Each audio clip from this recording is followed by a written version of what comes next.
जंगल के रास्ते अकेले पाठशाला जाने में बहुत डर लगता है। सबका कोई ना कोई साथी है, तो मेरा क्यों नहीं है? किसने कहा नहीं है? है ना बेटा, है। अच्छा, कौन है माँ? मधुसूदन दादा, तुम्हारा बड़ा भाई। वो कहाँ रहते हैं माँ? जंगल में। ओह, पर जंगल में क्यों रहते हैं? हमारे साथ क्यों नहीं रहते? उसे तो घर पर नहीं रखा जा सकता बेटा। तो क्या वो बहुत शैतान है? हाँ, बहुत बहुत बदमाश है। पूरा दिन बांसुरी बजाता रहता है। सिर्फ बांसुरी बजाते हैं, पढ़ाई लिखाई नहीं करते? बेटा, वो बहुत ज्ञानी है, उसे पढ़ने लिखने की जरूरत नहीं है बेटा। एक बार मुझे मिलेंगे ना, तो मैं उन्हें घर ले आऊंगा, देख लेना माँ। कहकर देखो, मेरी बात तो वो नहीं मानता। काश तुम्हारी बात मान जाए। अब तुम पाठशाला जाओ, देर हो रही है, गुरुजी गुस्सा करेंगे। मैं चलता हूँ माँ। जाओ बेटा, अब और मत डरना। जब भी डर लगेगा तुम अपने मधुसूदन दादा को पुकारना, याद रहेगा ना? ठीक है, मैं चलता हूँ माँ। मधुसूदन, मैंने तुम्हारे भरोसे मेरे इकलौते बेटे को भेज दिया। तुम उसका ध्यान रखना, हे मधुसूदन।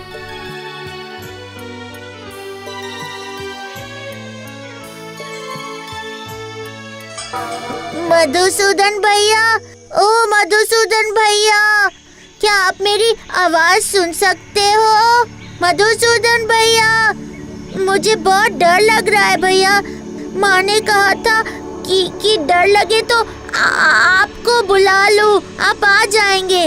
तो आप आ क्यों नहीं रहे हो? मुझे बहुत डर लग रहा है भैया। डरो मत गोपाल, मैं तुम्हारे साथ ही हूँ। आप कहाँ हैं? मुझे नजर क्यों नहीं आ रहे हो?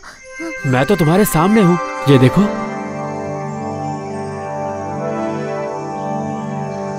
आप हो मेरे मधुसूदन भैया? हाँ, मैं ही तुम्हारा मधुसूदन भैया हूँ। अब बताओ, तुम्हें डर क्यों लग रहा है?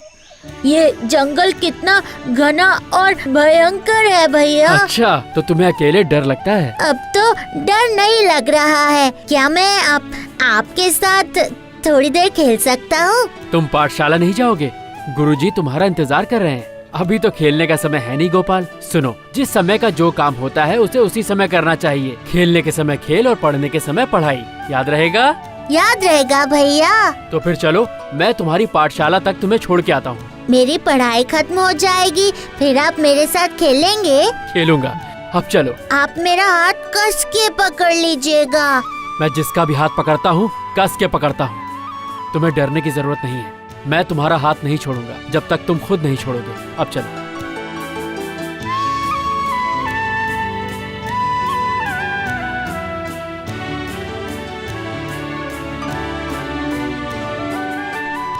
माँ, माँ, माँ, आज ना मुझे मधुसूदन भैया मिले। सच में? सच में वो मिले। हम कितनी देर तक खेले भी। मेरा तो आने का बिल्कुल मन ही नहीं हो रहा था माँ। तुम धन्य हो गोपाल, तुम धन्य हो। आप रो क्यों रही हैं माँ? खुशी से बेटा। जो भी हो, अब मुझे कोई चिंता नहीं। जिसके पास मधुसूदन दादा है, उसको किस बात का डर। कल मैं मधुसूदन भैया से हमारे घर आने के लिए कहूँगा। देखो, तुम्हारे भैया तुम्हारी बात मानते हैं कि नहीं।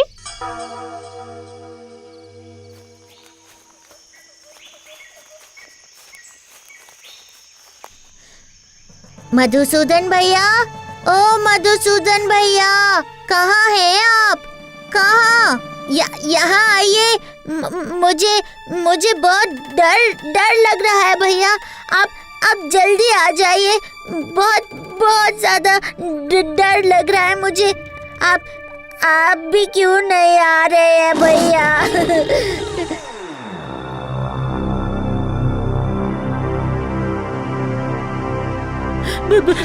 बाघ, मधुसूदन भैया। नरम मुलायम गोश्त कितने दिनों से नहीं खाया। स्वादिष्ट मांस। ये मेरा शिकार है, इसे छोड़ दो। कभी भी नहीं, मैंने इसे पहले देखा है, ये मेरा है। ये मेरा इलाका है, मैं इसे खाऊंगा। तो फिर मेरे साथ युद्ध करो, युद्ध में जो जीतेगा वही खाएगा। ठीक है, तो फिर आजा।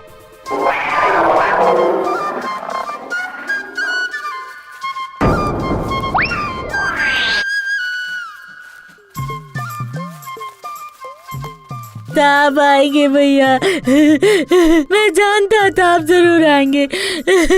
अगर आप नहीं आते तो वो बाघ और भालू मुझे खा ही जाते भैया। मेरे रहते तुम्हें कुछ भी नहीं होता, मैं तुम्हारे पास ही था, तुम्हें देख रहा था। आप देख रहे थे? जब मैंने देखा कि तुमने मुझ पे पूर्ण विश्वास रखकर जोर जोर से चिल्लाया तो मुझसे रहा नहीं गया। आपने ऐसा क्यों किया भैया? मुझे भी तो जानना पड़ेगा ना कि जिससे मैं प्यार करता हूँ वो मुझ पर कितना विश्वास करता है, कितना प्यार करता है। ये प्यार की परीक्षा थी गोपाल, प्यार की परीक्षा। आप ना सच में बहुत शैतान है। ठीक है, अब कभी तुम्हारी परीक्षा नहीं लूंगा। अब चलो, पाठशाला के लिए देर हो रही है। तुम्हारी पाठशाला आ गई गोपाल, अब तो मेरा हाथ छोड़ो। आप भी मेरे साथ मेरी पाठशाला चलिए ना। मैं तो चरवाहा हूँ, गायों को चराना मेरा काम है, तुम्हारा काम है पढ़ाई लिखाई करना। जाओ, लौटते वक्त फिर मिलेंगे।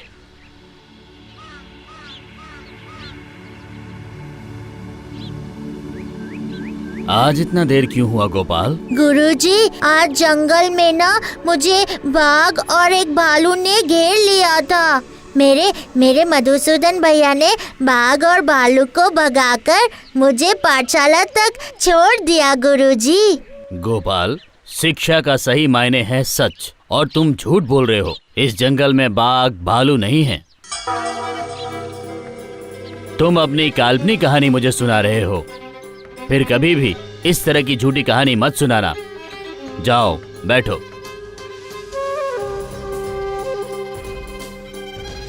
तुम्हारे वो मधुसूदन भैया कौन है? सर्वशक्तिमान। हाँ बिल्कुल, मेरे मधुसूदन भैया सर्वशक्तिमान हैं। कल मेरे पिताजी की बरसी है।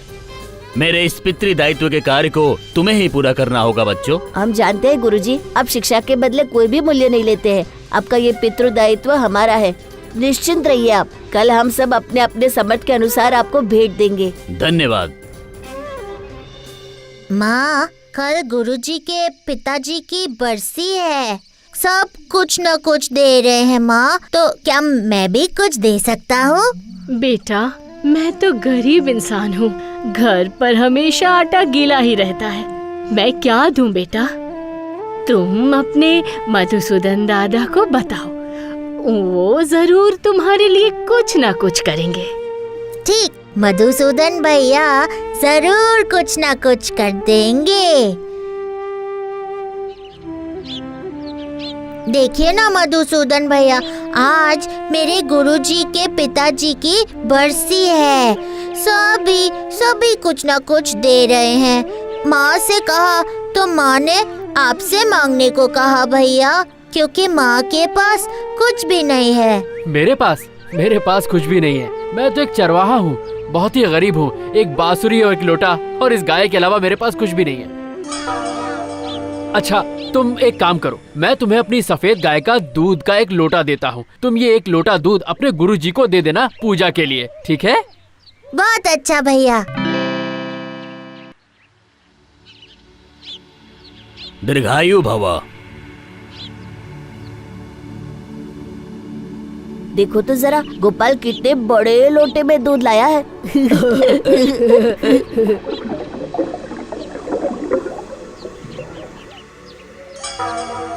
ये कैसे संभव है? अरे, क्या ये जादुई लोटा है? दूध तो खत्म ही नहीं हो रहा। ये तो बहुत बड़ा चालबाज है। गोपाल, ये लोटा तुम्हें किसने दिया है? मेरे मधुसूदन भैया ने। कहाँ रहते हैं तुम्हारे वो भैया? क्या तुम मुझे वहाँ ले चलोगे? हाँ गुरुजी, चलिए।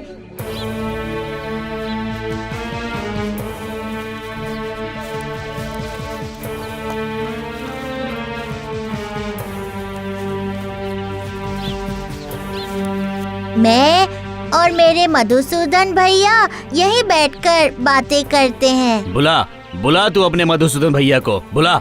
मधुसूदन भैया, ओ मधुसूदन भैया, एक बार आइए ना, मेरे गुरुजी आपसे मिलना चाहते हैं। मधुसूदन भैया, ओ मधुसूदन भैया। ये सिर्फ झूठी बातें करता है। मधुसूदन भैया जैसा कोई भी नहीं है। ये वो लोटा कहीं से चुरा कर लाया था। नहीं, मैंने चोरी नहीं की गुरुजी, मुझे ये लोटा मेरे मधुसूदन भैया ने ही दिया है। ओ मधुसूदन भैया, मुझे सब चोर समझ रहे हैं भैया।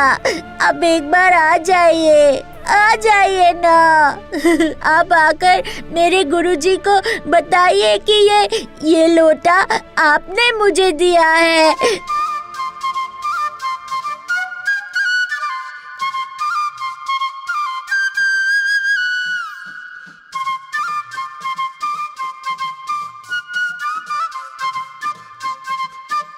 वो रहे, देखो वो रहे मेरे मधुसूदन भैया।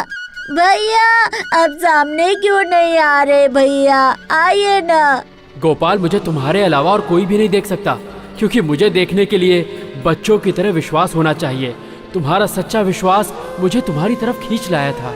और गुरुदेव, इस जन्म में तो आप मुझसे नहीं मिल पाएंगे, कई जन्म लग जाएंगे। इन सब के जाने के बाद आप मेरे पास आएंगे ना मधुसूदन भैया? आऊंगा, अवश्य आऊंगा। अब मैं चलूं गोपाल? गोपाल, तू धन्य है गोपाल, तू धन्य है। हमें माफ कर दो गोपाल, माफ कर दो हमें।